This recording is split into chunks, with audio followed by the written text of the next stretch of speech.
どれあれも多分あれやろ、まあ、ペンションやろ。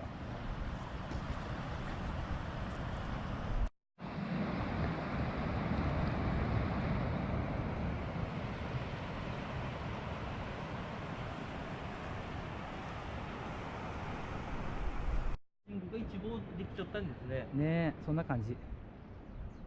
あー残念。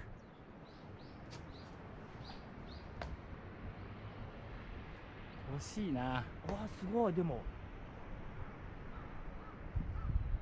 こうやな。しますよね。あー立派な。うわ、家の観葉植物なんですね。作り物みたいにでかいじゃん。本当に立派ですねこれ。ね。はい。昨日そういう話だったんですよ。ダメだね。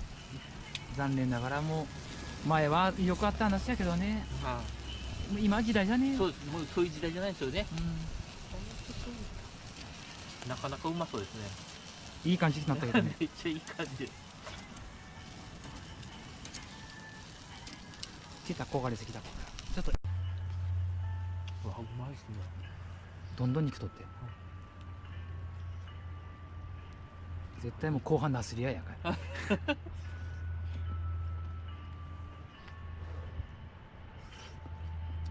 うん。